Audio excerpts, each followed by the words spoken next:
नमस्ते students, chapter 17 में आपको पढ़ना है रोगी कौन नहीं। रोगी कौन नहीं, यह जो चैप्टर है आयुर्वेद के सिद्धांत पर टिका हुआ है, आयुर्वेद का वर्णन है। तो इसमें महर्षि चरक ने चरक संहिता लिख दिया। तो चरक संहिता में जितना भी वर्णन करना था वर्णन कर दिया उन्होंने। सारी विधियां बता दी, सब प्रकार के औषधियों का नाम लिख दिया, चिकित्साओं का भी वर्णन कर चुके थे और जितना प्रचार प्रसार करना था वह प्रचार प्रसार भी कर चुके। ठीक है, प्रचार प्रसार भी वो कर चुके थे। ठीक है, तब उनके मन में भाव आया कि मैं जो किताबें लिखा और दवाओं का वर्णन किया, उसका विधि बताया, उस पर सारे वैद्य सही तरीके से काम कर रहे हैं या नहीं कर रहे हैं, काम कर रहे हैं या नहीं कर रहे हैं, उनके मन में जिज्ञासा हुई। तो एक अलंकारिक वर्णन आता है, उन्होंने पक्षी का उदाहरण कर लिया और वैद्यों के बाजार में जहां वैद्य लोग रहा करते थे वहां जाकर के पेड़ पर बैठ जाते हैं और प्रश्न करते हैं कोरुक, यानी इसका भाव हुआ स्वस्थ कौन रहता है, ये प्रश्न किया। तो सारे वैद्यों ने अलग अलग तरीके से जवाब दिया। कोई कहा कि च्यवनप्राश खा लो, तब किसी ने कहा लवण भास्कर खा लो, किसी ने कहा चंद्रप्रभावटी खा लो, किसी ने कहा मकरध्वज खा लो।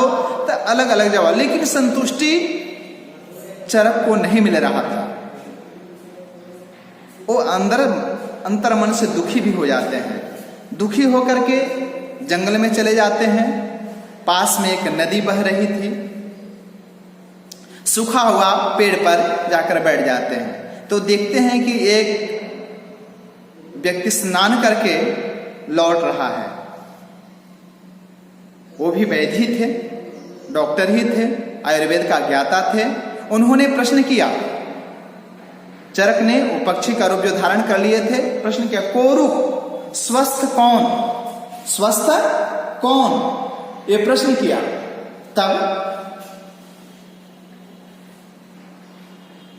तब जवाब आया, जवाब दिया। क्या जवाब दिया? हितभुक, मितभुक, ऋतभुक। अब चलो हितभुक क्या होता है। जब यह जवाब मिल गया तो चरक ने समझा कि वैद्य मेरे बताए हुए ग्रंथ का सही अध्ययन किया है, मेरा तात्पर्य वह समझ चुका है। खुश हो जाते हैं। पक्षी का जो रूप धारण किए हुए थे वह अपने असली रूप में आ जाते हैं। स्टूडेंट्स, हितभुक क्या होता है? हितभुक का अर्थ होता है कि ऐसी वस्तुएं खाने वाला जो स्वास्थ्य के लिए हितकारी हो। हम क्या खाते हैं, क्या पीते हैं, इस पर भी विचार करने की आवश्यकता हो। हितकारी भोजन, आप लोग चैप्टर 7 में ही आगच्छ भोजनम कुर्याम पाठ पढ़ चुके हो। उसमें क्वेश्चन है कि हम सब कैसे स्वस्थ रह सकते हैं। स्वस्थ भोजन में क्या है, यानी कैसा भोजन हमें लेना चाहिए। तो जवाब आता है कि उसमें हम ऐसे भोजन लें जिसमें सभी तत्व पाए जाते हों, विटामिन हो, कार्बोहाइड्रेट हो, यानी अलग अलग सारे तत्व हों जो हमारे शरीर की आवश्यकता हो। जस्मिन सर्वाणि तत्वानि स्युः, सभी तत्व पाए जाएं, ऐसा भोजन हम लें। तो हितकारी भोजन पहला आया। हम खाते हैं, जिह्वा यानी जीभ चाहती है कि चटपटी भोजन मिले, जीभ के अनुसार भोजन लेते जाओ, लेकिन पेट साथ नहीं देगा तो वह भोजन आपके लिए हितकारी नहीं होगा। तो सब चीज खाना है, लेकिन स्वास्थ्य का ख्याल रखते हुए करना है। कहता है कि जो आपको जिह्वा कहती है, जीभ कहती है भोजन करो, लेकिन उसका भी कोई सीमा होनी चाहिए। तो दूसरे नंबर पर जवाब आया मित भूख, परिमित मात्रा में, थोड़ा मात्रा में। यदि आपकी क्षमता 4 रोटी खाने का है तो उसके जगह पर 3 रोटी खाओ। ऐसा नहीं कि आप पार्टी में जाते हो जहां प्रतिदिन घर में 4 पूड़ी खाते हो तो वहां पर जाने के बाद 25 पूड़ी खा लोगे और 2 दिन तक आप पेट से परेशान हो जाते। ऐसा भोजन लेने की आवश्यकता नहीं है। हम अच्छा चीज मिले लेकिन हम उसके लिए भी थोड़ा छोड़ दे पेट के लिए कि पानी की भी आवश्यकता है, उसमें हवा की आवश्यकता है, इसका भी ख्याल रखें। तो यह होता है मित भूख। तीसरे में जवाब दिया था वाग्भट ने कि ऋत भूख। ऋत भूख का अर्थ होता है कि ईमानदारी का कमाया हुआ भोजन हो, ईमानदारी का कमाया हुआ भोजन हो, ऐसा भोजन ऋत भूख लें। तो एक कहानी आती है स्टूडेंट्स, आनंद स्वामी अपने कथा में बोल रहे थे, महात्मा हंसराज के जीवन के बारे में बता रहे थे कि महात्मा हंसराज हरिद्वार के मोहन आश्रम में रुके हुए थे। उनके पास में ही एक वानप्रस्थ आश्रम में रहने वाला को वानप्रस्थी कहते हैं, यानी अपना गृहस्थ जीवन बिताने के बाद अपना पूरा दायित्व अपने संतान को दे देता है और आश्रम में रह रहा था। वह धीरे धीरे ईश्वर की भक्ति करता था, रोज ध्यान करता था, प्राणायाम करता था, उससे उसको सुखद अनुभूति मिलती थी, दिव्य प्रकाश मिलता था, शांति मिलती थी, ईश्वर की अनुभूति होती थी। लेकिन एक दिन रात में महात्मा हंसराज के पास वह वानप्रस्थी आ जाता है और जोर जोर से रोने लगता है कि महात्मन मैं मिट गया, मेरी कमाई सारी मिट गई। तो हुआ क्या?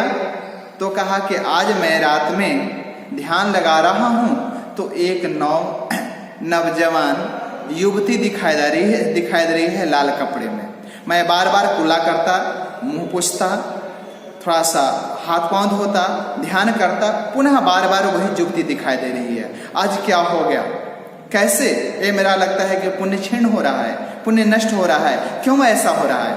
तो उन्होंने कहा क्या कोई गंदा साहित्य तो नहीं पढ़ लिया, गलत लोगों के संगति तो नहीं धर लिया?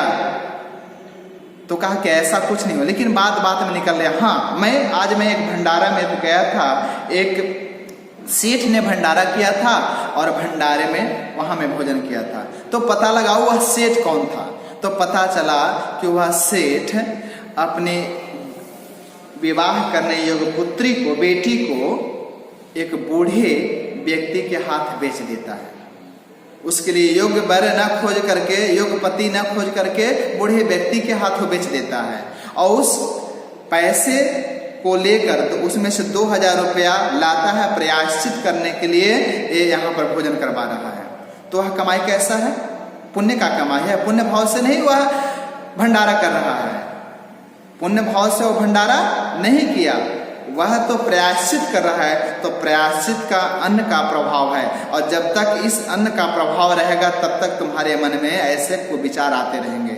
इसलिए हमें जीवन में जो भोजन करना है तो भोजन कहा गया जैसा खाओगे अन्न वैसा बनेगा मन, यानी अन्न पर अन्न का भी प्रभाव पड़ता है, अन्न का भी प्रभाव पड़ता है।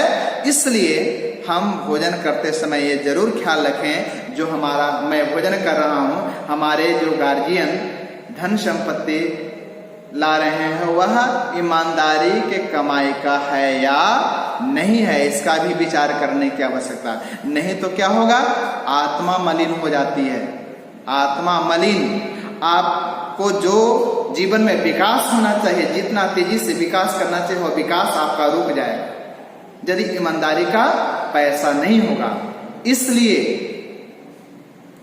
और जिनका ईमानदारी का रहता है, मेहनत का कमाया हुआ है, तो गरीब घर के लड़के भी आईएएस बन जाते हैं। तो यह चूंकि वह परिश्रम से कमाया है और कभी कभी खूब आपको व्यवस्था दी गई, पढ़ाई में कहीं कोई कमी नहीं, लेकिन कभी कभी मन बिगड़ जाता है, आत्मा मलिन हो जाने के कारण जो विकास होना चाहिए, आप मेहनत भी खूब करे हो, लेकिन वह मेहनत यानी सफलता नहीं दिलाती है। कभी कभी अन्न का प्रभाव होता है। इसलिए हमें विचार करना चाहिए कि हम कैसा अन्न खाएं, कैसा भोजन करें, इसका पूरा का पूरा विचार हमें करना चाहिए।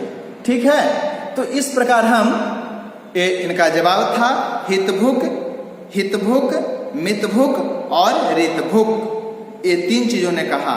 इसलिए हमें अन्न का भी प्रभाव हमारे जीवन में पड़ता है। हितकारी भोजन करें, थोड़ा भोजन करें।